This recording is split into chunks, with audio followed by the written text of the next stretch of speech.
Car dealerships right now are sending massive warning signs to our US economy. So today I'm here at Lexus, BMW, Mercedes, and Audi to check out pricing and inventory levels. So we have a lot of manufacturers that are big time struggling right now. We actually had a plummet in sales for VW and for Audi in just this last quarter. So VW is down 20% and Audi was down 36%. You can see right here behind me, tons and tons of SUVs sitting on these dealership lots. And I want to come check out some of these Audis over here because this is probably the luxury brand that's having the worst time right now. It's either probably the most difficult time of any of the luxury brands, losing the most market share. And it's really been bridged down from what, product and pricing. I mean, they have tons and tons. I think these are Q5s.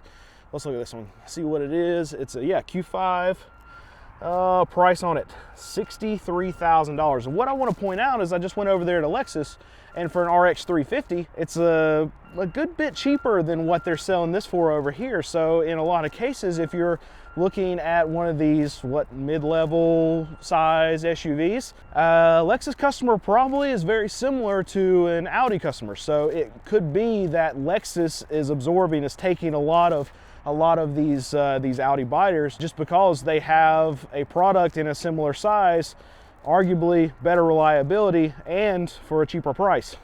It's a problem. It's a problem for a company like Audi. And another thing that I can say that's going on and is a big worry for a lot of these car dealerships is the amount of inventory. I mean, you can look at this BMW dealership right here, from all the way there to all the way down, completely full of inventory. So I wanted to look at some of the pricing on some of these BMWs. This thing looks fantastic, but as I imagine, 2026 X6 xDrive 440i, yeah, look at the price on that thing, $93,000 for this BMW. Absolutely insane. You might think that dealerships want a lot of inventory, a lot of cars for people to actually choose from, and you would think they would sell more.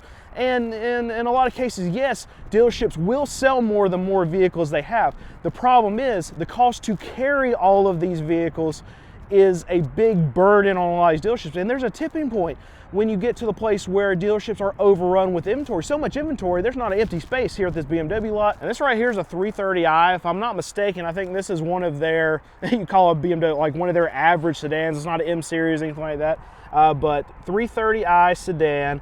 Price on it, $54,715. And this is just your run-of-the-mill BMW, right? I could be wrong. Put it in the comments if I am, but I think this is one of their standard sedans, not anything special.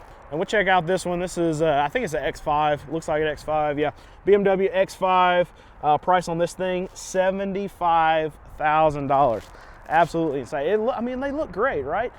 X6, that looks cool. That one over there looks cool, but $75,000, and they got tons of them. Been to a lot of Ford dealership lots, looks the same way, where they're having to store vehicles. They have over, in Ford's case, over 100 days supply of inventory for a lot of their makes and models. It's rare in this country that you're not going to have two Ford dealerships that are not within an hour, in some cases like 30 minutes of each other. So if you have one Ford dealership that has way too much inventory and is stocked up more than what they can handle, well, they're going to start running more deals, and that's going to force these dealerships to basically compete against each other, and it's going to drive the price down. So these franchise dealerships do not want an oversupply of inventory. It is bad news for them. This is why a lot of these franchise dealerships have put up record profits in the last few years, because when they have lower amounts of inventory on their lots, well, they can charge more, they make more per vehicle,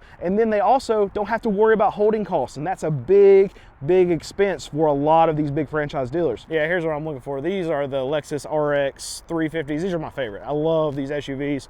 Drove one for a while myself. It's a 2026. I don't know what all that means in front of it, but it's a RX 350. And right at $60,000, $58,000. This is something that I really love. These are my favorite. They've got 1, 2, 3, 4, 5, 6 of them. and I would assume this is probably one of the best sellers that, that Lexus has right now. So Cox Automotive is actually predicting a slowdown in new vehicle sales this year. Now, who is Cox Automotive? Well, they actually own the largest auction house in the US, and that is Manheim. So how does Manheim make their money? Well, they make it through transactions that happen at these auctions, both on the buy side and the sell side. So for them to really do very well and to make a lot of money, they need velocity of money, they need transactions to happen. Even so, here at these new car dealer stores, because once these new car dealers are able to sell a lot of cars, they move through inventory, then they get a lot of trade-ins. Well, those trade-ins will go to the auction, they'll go to Manheim, and then Manheim is able to capitalize on that buy-sell side and be able to make money on both sides.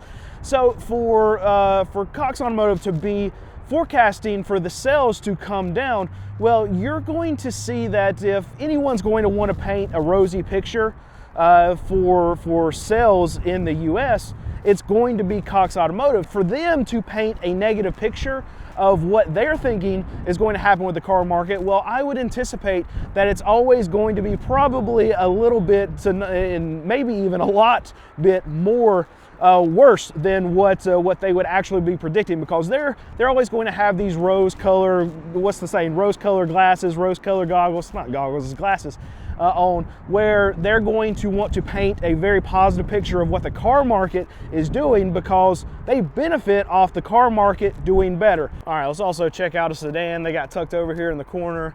This one's a 2025, surprised to see 2025 still out here, but it's ES350.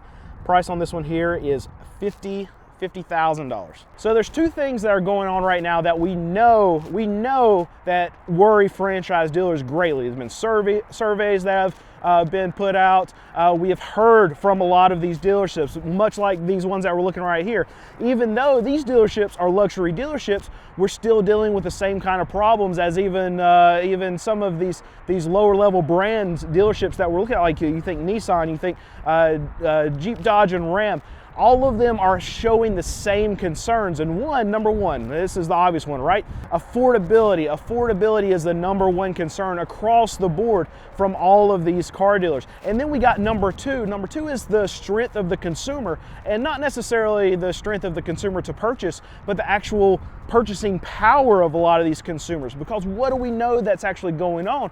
Well, credit. Credit is a big time problem. Negative equity is a huge problem here in the car market right now. There's no limit of the videos that you can go out and look at it on YouTube where people are talking about their sky high car payments, when they're talking about repos, when they're talking about negative equity that's in the system, when they're talking about them being upside down on their auto loans. This is hitting these dealerships just like it's hitting the consumers, because now those consumers that wanted to flip up or trade in their car every 3 to 5 years, well, now they're not able to. So that's taking consumers out of the market, and that's hurting sales here at these dealerships. One thing that I've heard from a lot of these sales managers, from these GMs, is that people come in with $10,000, $15,000, $20,000 of negative equity and want to trade up into their next car.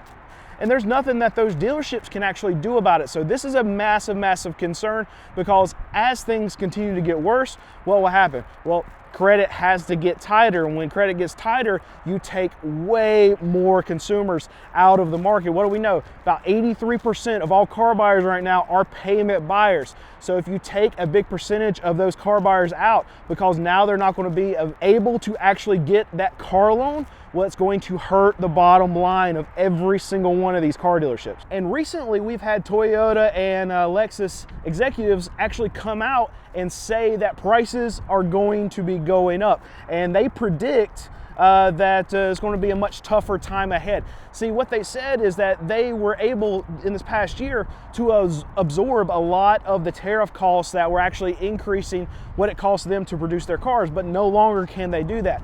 So they're predicting either 1 or 2 price increases that are going to come into the market for even just, I mean, the brands like Lexus and Toyota, the most sought after brands right now in the US market, and prices are going to go up. So what they're saying is, okay, because our prices have to go up, because it costs us more money to actually manufacture these vehicles, well, that means that we're probably going to have weaker sales. And this is something that we're going to see across the board. Now, we've already seen like Audi that passed the savings from these tariffs onto the customer. When I say saving, obviously I'm joking about that. They passed price increases onto the consumer, and we're already seeing that a company like Audi is really hurting from the pricing structure that they have chosen over this last year. And now Lexus, Toyota, they tried to absorb all this. They tried to not pass it on to the customer, try to keep their sales high without increasing their prices. And now they said we just can't do it anymore. We're at the end of our rope. We have to increase our prices. And we know that this is going to make our sales weaker. This is what's going to happen in the next year. And one thing that I want to point out while I'm here at these luxury brands is that we talk a lot about this K-shaped recovery that has happened after COVID, where the upper end of the economy, the high income earners are doing well, and they're spending more money and they're making more money. Stock market's at all-time highs. And then you have the lower end of the economy who is barely scraping by. The grocery store is absolutely killing them. Rent's absolutely killing them. Everything's going up for them, and they just have no money left over. And then when you go into actually credit problems, that's where all of the cracks are in the system, right? In subprime lending, we had Tricolor that went out of business. Tricolor was a subprime lender to a lot of this portion of the economy. We have CarMax, who over the last 6 months, their market cap has gone down by 50%. They deal with a lot of subprime borrowers. We're seeing that end of the market absolutely get hammered. And what I want to point out is that when we start seeing a lot of these luxury brands start to take it on the chin, we have Audi that's right behind me, sales plummet. We have Mercedes-Benz that have had a lot of problems. We have even Lexus over here, one of the most highly sought after brands in the US. They're now saying, okay, things are going to get a lot tougher for us going forward. Now when we see these luxury brands, the higher end of the market, this K-shaped recovery that we've been talking about, when that upper end of the market starts to get hit too, then it's big time problems for our economy, because not only now are the lower end of the spenders being tight, well now if we have the upper end of the economy that's starting to get tight, that's starting to get worried, that's starting to get fearful, and they hold on to their money, they might still have tons of money. Stock market's still at all-time highs. But if they get worried, if they get fearful, if they stop spending money, that's when the economy can start taking a big time turn for the worse. We've already seen it in the lower end of the market. Now when we start seeing it in equity markets, when we start seeing it at the upper end of the markets, that when we start seeing it at these luxury brands, these kind of people that are actually spending money right now, when they stop, that's when it turns into big bad news for us. As things progressively get worse, as we're seeing being forecast, well, you're going to have these brands that are already struggling so much right now. What are they going to do? Well, what you have to do is you have to lower prices. You have to incentivize consumers to get into your vehicles. You're going to have a company like Audi, like VW, they're going to have to add more incentives to what the dealers are actually already adding to get these vehicles moved. And when you do that, well, you take away margin, because there's more money that has to be spent to actually get consumers into vehicles. Why are all of these Nissans sitting at a Lexus dealership as prices have increased, and they're planning to be increased more? And as we know that sales forecasts are trending down, we're going to see that franchise dealers are going to be selling fewer vehicles as we go forward. Then they're trying to figure out how to make more margin, how to make more money, and off of each individual car, they're going to need to make more money. And how do they do that? Well, they get cars that they pay almost nothing for, and instead of just dumping them at auction for wholesale values, well, they're going to keep them and sell them retail. They're able to make money on the front end and make money on the back end, as opposed to a lot of these newer vehicles that are coming in. Now, maybe Lexus is a bad example of this, but you think of Audi, you think of Ford, you think of Jeep, Dodge, and Ram, you think of Mercedes right now, where the front end is not making a ton of money for them, and they are only making money on a lot of the back end F&I products, things like that. But with these trade-ins, they can actually make money on the front end, a lot of money, and money on the back end. So here's the thing, this hurts small used car dealers like myself. The reports that I saw, one of the articles I read said that even like franchise dealers were keeping, the example was like a 10-year-old Toyota Corolla with 160,000 miles. That's definitely dipping into my market. I'm a used car dealer. I sell cars that are $5,000 and under. And while that Corolla might not fit right into the range of what I buy, well, that mid-tier of car dealer that would typically buy that car, well, they're not going to have the ability to buy that anymore, because these franchise dealers are going to hold on to that particular car. So what does that mean? Well, they have to tier down, and then they have to go into the kind of products that I buy, And that means that there are more dealers fighting for the same kind of products that I'm looking for. That means the prices are going to go up. So all of this is very bad news. When you have pricing pressure from manufacturers making prices go up, you have sales volumes that are going to go down because prices are so high. Well, that means what are dealers going to do? They're going to figure out any way to make money, and that means dipping into used car inventory. That means other dealers dipping in now to my inventory. It's a bad sign for me, but it's something that is going to happen in the market as sales volumes go down and as new vehicle pricing goes up.